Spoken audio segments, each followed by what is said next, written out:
आज जो हमारे गेस्ट है यहां पर बैक स्टेज पर, उनकी जो एनर्जी है वो नेक्स्ट लेवल है।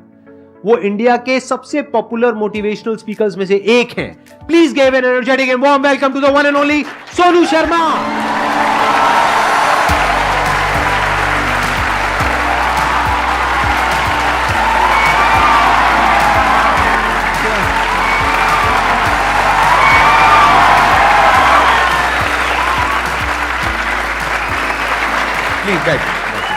आइए।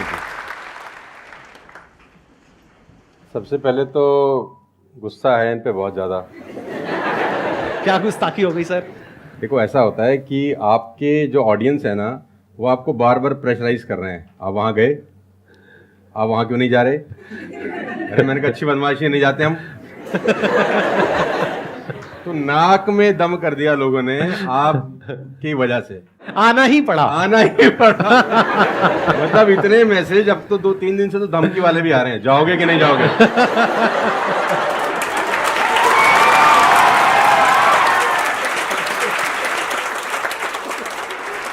इस बहाने मिलना तो हो गया ना सर? इस बहाने मिलना हो गया। और मैं जानता हूं कि 2-2.5 महीने से हम लोग प्रोसेस में थे कि आपके से मुलाकात होगा, लेकिन अच्छा लगा बच्चों की एनर्जी देखकर और आपसे मिलकर वाकई में।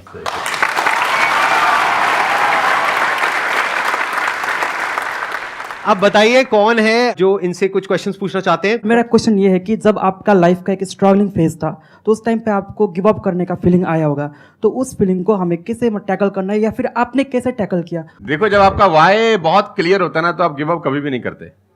कोई भी चीज क्यों करना है, ये सबसे इंपॉर्टेंट रोल प्ले करता है। There is a book by Simon Sinek called learn your why, कि आप कोई भी काम क्यों कर रहे हैं, है ना। तो अगर आप उस किताब को पढ़ेंगे ना, तो आपको बहुत सारी चीजें सीखने को मिलेंगी।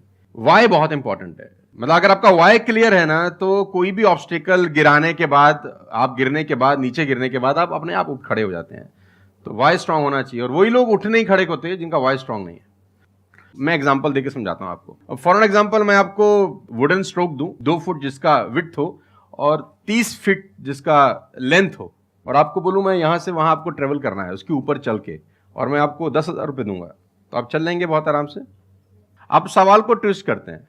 अब उसी फट्टे को मैं 100 माले की 2 बिल्डिंग के बीच में लगा दूं, अब आप चलेंगे? लेकिन मैं अगर आपको अभी भी चलवा दूं तो आप अभी भी चलेंगे। अगर आपको पता हो कि दूसरी बिल्डिंग में आपकी बेटी है और उस बिल्डिंग में आग लग गई है, और मैं आपको 1 रुपया भी नहीं दूंगा, फिर भी आप चलेंगे, बिकॉज आपका वाई क्लियर है।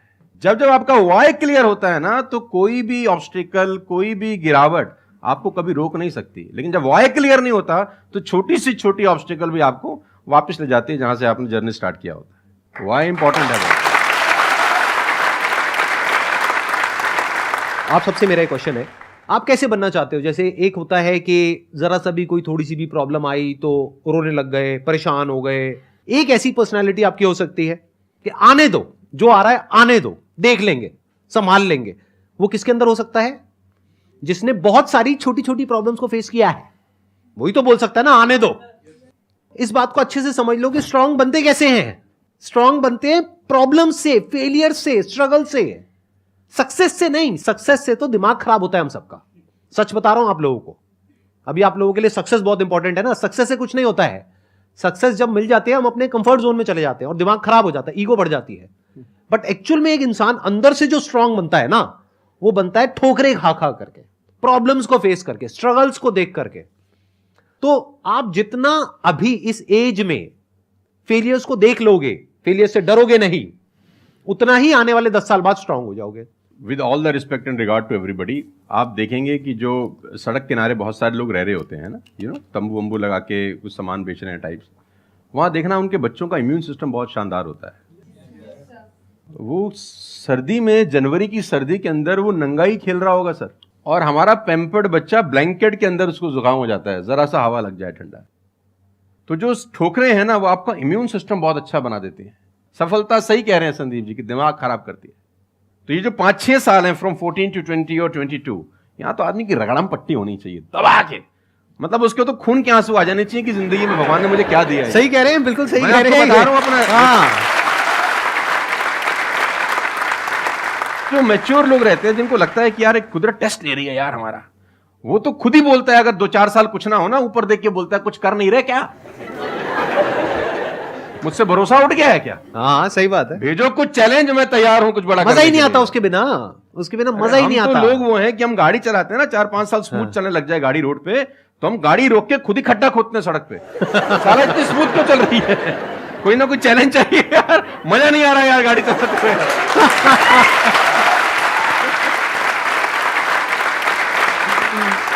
तो चैलेंजेस आपका इम्यून सिस्टम बहुत अच्छा करती हैं, और मेरे हिसाब से 14 और 20 साल का जो एज है, इसमें तो खूब पिटाई होनी चाहिए आदमी की, खूब रगड़ा पट्टी होनी चाहिए, ताकि उसका इम्यूनिटी एक बार अच्छी हो जाए, बाकी का उसका जो 60-70 साल का जिंदगी है ना, वो लोहा हो जाता है।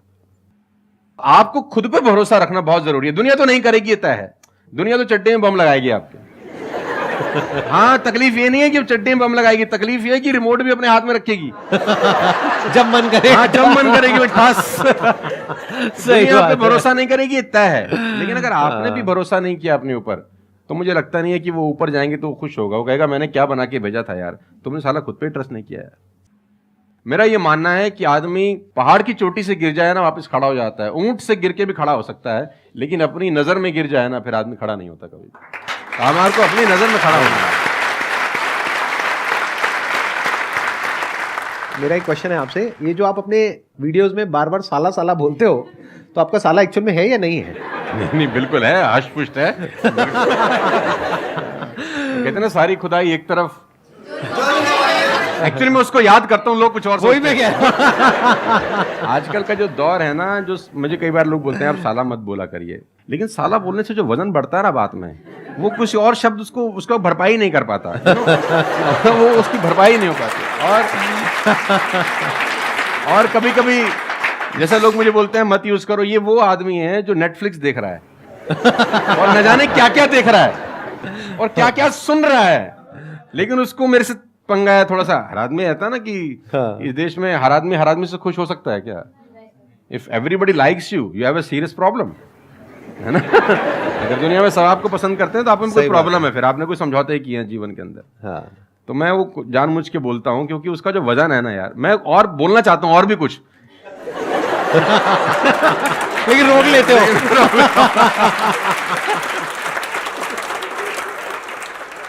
सर मैं क्वेश्चन करना चाहता हूँ कि जैसे लाइफ में सबके लिए सब कुछ क्लियर होती है, नॉलेज सबके पास है, क्लियर कट सब है सब रास्ते के लिए कि क्या करना है क्या नहीं करना। कुछ चीज़ें उनको रोकती है, पता है उसको भी वो क्या रोकती हैं क्या नहीं रोकती हैं, फिर भी वो चाह के वो बंदा आगे नहीं बढ़ पाता उन चीज़ों को लेके। एक नेगेटिविटी उसको रोकती है और उसकी सराउंडिंग उसको रोकती है। मैटर करता है, उसको सब पता है करना क्या है, फिर भी वो रुकता है। सर इसके लिए कोई ऐसा आंसर दो, आज तक किसी ने दिया ना और क्लियर कट हो। भगवान कृष्ण पांडवों के तरफ से गए 5 गांव मांगने हस्तिनापुर, शांति प्रस्ताव। शांति प्रस्ताव लेके गए कि 5 गांव आप पांडवों को दे दो, बड़े संतोषी हैं, वो लड़ाई वड़ाई नहीं करेंगे और पूरी महाभारत टल जाएगी, खत्म, कोई दिक्कत ही नहीं है। तो दुर्योधन ने बोला कि सुई के नोक बराबर भी जमीन नहीं दूंगा। तो भगवान कृष्ण दुर्योधन से बोलते हैं ये धर्म है? उसने बोला मैं जानता हूं वो धर्म है। उसने बोला करता क्यों है? बोला पता नहीं ऐसी कोई शक्ति है जो मुझसे करवाती है। ऐसा होता ही नहीं है कि गलत करने वाले को अरे मुझे तो पता ही नहीं था चोरी करना पाप है, नहीं तो मैं करता ही नहीं यार। पता होता है। वो कहता पता नहीं ऐसी कौन सी शक्ति है जो मुझसे गलत कराने को मजबूर करती है और मैं करता जाता हूं। कुत्ता रहता है ना, जो कुत्ता, उससे परफेक्ट एग्जाम्पल नहीं है। कुत्ता अगर रोटी चुरा के कहीं से भागेगा ना, आप ध्यान दीजिए, गौर करिए, कहीं से चुरा के भागे तो वो 3 गली दूर जाएगा, चोरी से खाएगा कि कोई देख तो नहीं रहा, चुरा के लाया है। और अगर मालिक उसको अगर परोसता है, ध्यान से देखना, वो पहले पूंछ उठाएगा, 2 हाथ ऊपर के करेगा, थैंक्स बोलेगा, शुक्रिया अदा करेगा, और जहां परोसी होगी वहीं बैठ के खाएगा। कुत्ते को भी पता है ये ईमानदारी की रोटी है और उस कुत्ते को पता है कि सारा बेईमानी की रोटी है, वो 3 गली दूर जाके खाता है। कुत्ते को भी पता होता है क्या सही है क्या गलत है, तो इंसानों को कैसे नहीं पता हो सकता है? सबको पता होता है कि क्या सही होता है और क्या गलत होता है। बहुत बढ़िया। फिर भी लोग करते हैं। ऐसा हो नहीं सकता। Cigarette smoking is injurious to health, everybody knows ना। अब वो 40 साल तक साला चेन स्मोकिंग कर रहा है और उसके फेफड़े खराब हो गए, डॉक्टर ने बोला भाई तेरी वारंटी खत्म है, तू विल शील लिख ले, तू जाने की तैयारी कर ले। और ये डॉक्टर साहब को अगर इनोसेंटली बोल रहे, डॉक्टर साहब मुझे पता होता, भगवान कसम मैं पीता ही नहीं, बोल सकता है ऐसे? नो, उसको पता था। पता होने से कुछ नहीं होता। मैं अपनी ट्रेनिंग में बोलता हूं execution is the most powerful thing. आपको सब पता है, सुबह सैर करने से सेहत अच्छी रहती है, हर किसी को पता होता है। गरीब भी कर सकता है, अमीर भी कर सकता है, चप्पल है तो भी कर सकता है, नाइकी का जूता वाला भी कर सकता है, लेकिन फिर भी नहीं करता ना। पता होने से क्या होता है? कुछ नहीं होता। Execution is important. यहां पर मैं थोड़ा सा ऐड करूंगा इनकी बात में। अब इस प्रॉब्लम को सोल्यूशन क्या है? जैसे फॉर एग्जांपल, एक बार आपको सिगरेट की लत लग गई, तब अगर आप एक क्वेश्चन पूछोगे तो आपके लिए सिगरेट को छोड़ना, अगर मानो आपको 10 साल हो गए सिगरेट पीते हुए, अब एकदम से सिगरेट को छोड़ना बहुत ही मुश्किल है। मैं बोलता हूं आसान है, लेकिन इतना आसान नहीं है, क्योंकि बायोलॉजिकली आपकी जो ब्रेन है वो मांगेगी उस चीज को। अब सिर्फ साइकोलॉजिकली आप क्रेव नहीं कर रहे सिगरेट के लिए, बायोलॉजिकली भी वो क्रेविंग उठेगी अंदर से। जैसे भूख लगती है, प्यास लगती है, वैसे ही निकोटिन मांगेगी आपकी जो ब्रेन है। तो इसका सोल्यूशन क्या है? जब भी कोई गलत काम करने की शुरुआत कर रहे हो, आपको पता है कि वो सही है गलत है, तभी आपने क्वेश्चन पूछा, आपको पता है कि मैं यहां पर गड़बड़ कर रहा हूं। अब वो गड़बड़ क्या हो सकती है? टाइम खराब कर रहा हूं। एक बार आदत पड़ गई टाइम खराब करने की, उसके बाद बहुत मुश्किल हो जाएगा उसको छोड़ना। बहुत लेकिन अगर शुरुआत हो रही है टाइम खराब करने वही की, रोक लिया, वही रोक लिया, पहली सिगरेट पे आप रुक गए, तो बच जाओगे। मैं आपको संदीप जी को ऐड करता हूं। ये बिल्कुल फैंटास्टिक बात बोली इन्होंने, बहुत जबरदस्त बात बोली। एक गुरु और एक चेला कहीं से ट्रेवल कर रहे थे, राइट? कोई जंगल टाइप जगह थी, तो गुरु ने बोला इसको उखाड़ दो। क्या उखाड़ दो? वो छोटा सा पौधा सा लगा था, इतना सा उंगली जितना बाहर आया था।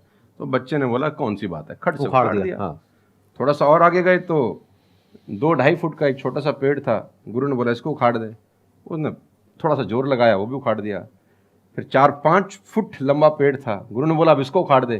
थोड़ी सी उसको मेहनत लग रही, लेकिन उसने फाइनली इसको भी रिमूव कर दिया। अब एक बरगद का पेड़ था करीब करीब 20 फीट ऊंचा। गुरु ने बोला अब इसको उखाड़। बोला महाराज कैसी बातें करते हुए, कैसे उखड़ेगा? बोला यही सिखाना चाह रहा था कि एक बार जड़ें गहरी हो जाए ना, तो उसको उखाड़ना बहुत मुश्किल होता है।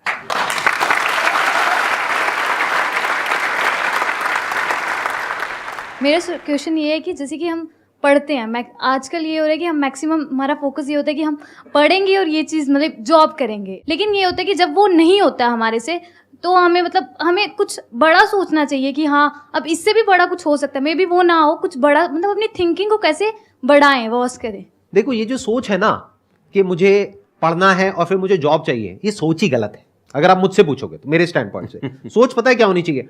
इतना तगड़ा इंस्ट्रूमेंट हमको मिला हुआ है, ये जो ह्यूमन बॉडी है, इसको एक इंस्ट्रूमेंट की तरह देखो। कितना कमाल का इंस्ट्रूमेंट है, क्या ब्रेन है हमारे पास में, क्या थिंकिंग पावर है, क्या एबिलिटीज है। इसको हम यूज कर रहे हैं किस लिए? सर्वाइव होने के लिए। सर्वाइव तो जानवर भी कर जाते हैं, उसमें क्या बड़ी बात है? तो नॉलेज को यूज करो, यानी एजुकेशन को यूज करो कुछ क्रिएट करने के लिए। माइंडसेट को चेंज करो। अभी क्या एज है? 20 साल, 22 साल। अभी सोचो कि मैं अपनी पूरी लाइफ को क्रिएट करने वाली हूं। 20 साल, 30 साल, 40 साल, 50 साल, अभी पूरी लाइफ पड़ी है। उसको कैसे क्रिएट करना चाहते हो आप? कैसी लाइफ चाहते हो आप? उसको क्रिएट करो, और उस नॉलेज को, उस एजुकेशन को यूज करो उसको क्रिएट करने के लिए। अगर एजुकेशन सिस्टम से वो नॉलेज नहीं मिल रही है तो बाहर से ले लो। इंफॉर्मेशन एज बोलते हैं इसको। इंटरनेट पे भरी पड़ी है नॉलेज। नॉलेज की कहां कमी है? और अपने दिमाग को खोलो। सिर्फ ये लाइफ नहीं है कि मैंने यहां से पढ़ाई करी, उसके बाद में मुझे जॉब लग गई तो मैं सक्सेस हूं, जॉब नहीं लगी तो मैं फेलियर हूं। अरे नहीं, वो समय गया। आज अनलिमिटेड ऑप्शंस हैं। फिर भी अगर हम ऐसी बात करते हैं तो इसका मतलब क्या है कि अभी हमारा दिमाग खुला नहीं है, दिमाग बंद है। बोलते हैं ना, mind is like a parachute, it can't work unless it's open.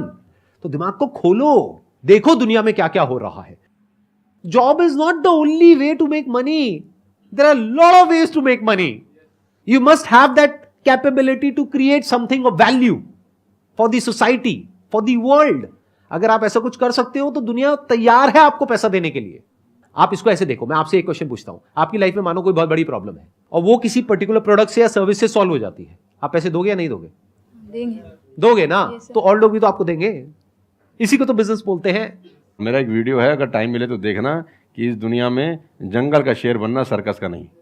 शेर तो सर्कस में भी रहता है ना। अब वो जो चाबुक वाला ना उसको नचाता है, आग में से भी कूदने को बोलता है तो बेचारा कूद जाता है। उसको सिर्फ सहूलियत ये होती है कि उसको टाइम पे खाना मिल जाता है बस। लेकिन जो जंगल का शेर है उसको कभी मिलता है, कभी नहीं मिलता। उसको रोज हॉन्ट करना पड़ता है। Every day when the sun rises उसको भागना पड़ता है शिकार के लिए, नहीं तो वो शाम का अपना सूर्यास्त नहीं देख सकता, मर जाएगा। डेली भागना है, डेली दौड़ है, डेली लड़ाई है, डेली जंग है उसकी। लेकिन सर्कस के साथ कोई जंग है ऐसी नहीं। उसको धूप की तकलीफ नहीं है, धूप उसको पड़ेगी नहीं, बारिश उस पर आएगी नहीं, सेफ सिक्योर है, मस्त रह रहा है, उसकी टेक केयर हो रही है। लेकिन साला कोई जिंदगी है? बच्चे भी पूंछ पे हाथ लगा के चले जाते हैं जब पूंछ बाहर घूम रही होती है। अब यही पिंजरा हटा दो, अब बच्चे को बोला हाथ लगाइयो, है ना? तो जिंदगी में बनना, तो जंगल का शेर बनना, चैलेंजेस होने चाहिए। आराम से 2 टाइम का खाना मिल जाएगा, वो तो सर्कस वाली कहानी है, मुझे सूट नहीं करती। जंगल में रहे, खाना मिलेगा नहीं मिलेगा लेकिन शान से जिएंगे। 100 साल की नालायक जिंदगी से 30 साल की साले शानदार जिंदगी ज्यादा अच्छी है।